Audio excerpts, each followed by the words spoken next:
2025 विधानसभा चुनाव से पहले सवाल ये है कि दलित किसका, सवाल ये है कि किसके पक्ष में जाएगा ये 20% वोट। क्योंकि चाहे बीजेपी हो या राजद, चाहे जदयू हो या कांग्रेस, सबकी राजनीति इसी 20% दलित वोट बैंक के इर्द गिर्द घूमती रही है। ऐसे में चाहे चिराग पासवान हो या जीतन राम मांझी, चाहे राजद हो या कांग्रेस, सबकी जिम्मेदारी बढ़ जाएगी। तो चलिए बताते हैं कि इस बार दलित किसका। लेकिन उससे पहले मेरा परिचय जान लीजिए। मेरा नाम विष्णु है और आप देख रहे हैं जनता जंक्शन। विधानसभा चुनाव 2025 से पहले 20% दलित मतदाता फिर से चुनावी गणित का असली केंद्र बन चुके हैं और यह वही वोट बैंक है जिस पर बीजेपी से लेकर राजद तक और जदयू से लेकर कांग्रेस तक सबकी सांस से अटकी हुई है। दलित वोट बैंक की राजनीति आज तक कभी सीधी रेखा में नहीं गई है और यह सिर्फ संख्याओं का खेल नहीं है बल्कि सियासी संदेश और आत्मसम्मान की जंग है। सबसे पहले हम बात करते हैं पासवान वोट बैंक की। हाजीपुर की गलियों में ढलती शाम को अगर देखा जाए तो चिराग पासवान के पोस्टर आज भी लालटेन की रोशनी जैसे बिखेरते हैं, क्योंकि रामविलास पासवान की विरासत को आधुनिकता के सपनों, हाईवे और स्मार्ट सिटी की भाषा के साथ जोड़ते हुए चिराग ने पासवान को एनडीए की ओर मजबूती से बांधे रखा है। भले ही पशुपति पारस महागठबंधन का हिस्सा बन गए हो, लेकिन पासवान समाज की नब्ज चिराग पासवान के ही हाथों में है और यही वजह है कि एनडीए को दुसाध यानी कि पासवान वोट पक्के दिखते हैं। दूसरा नाम आता है मुसहर समीकरण का। गया और मगध की मिट्टी से निकलकर जीतन राम मांझी आज मुसहर समाज के सबसे बड़े नेता है। कभी भूख और उपेक्षा की तस्वीर रहे मुसहरों के लिए जीतन राम मांझी अब भरोसे की आवाज बन चुके हैं। एनडीए से उनकी नजदीकी ने मुसहर वोटों को कमल के खेमे की ओर खींच लिया है।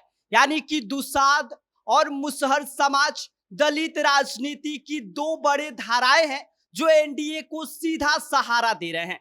और तीसरे नंबर पर आता है रविदास और अन्य दलित जातियां। कांग्रेस के नए प्रदेश अध्यक्ष राजेश राम ने इसको लेकर तस्वीर बदल दिया है।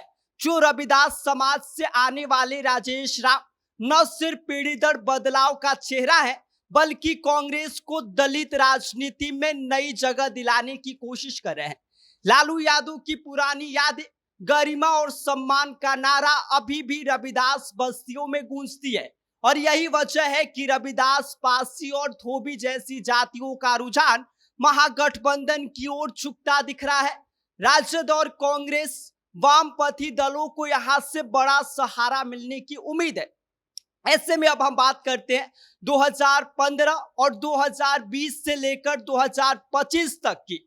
2015 की अगर बात की जाए तो दलित वोट बैंक महागठबंधन के झंडे तले एकजुट हो गए थे। लालू नीतीश की जोड़ी और सुशासन के साथ सामाजिक न्याय के नारों ने माहौल बना दिया था। लेकिन 2020 आते आते समीकरण बदल गए। चिराग पासवान की अलग राह ने खेल बिगाड़ दिया और एनडीए तो सत्ता में रही मगर दलित वोटों में बिखराव और दरार गहरे हो गए। और अब 2025 में तस्वीर और ज्यादा पेचीदा हो गई है।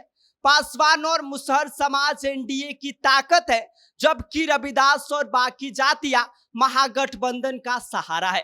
अब बात करते हैं कि आखिर नतीजा क्या होगा। तो इसका जवाब है कि गांव की चौपाल से लेकर कस्बों की चर्चाओं में साफ है कि दलित वोट अब किसी एक खेमे की जेब में नहीं जाने वाला है।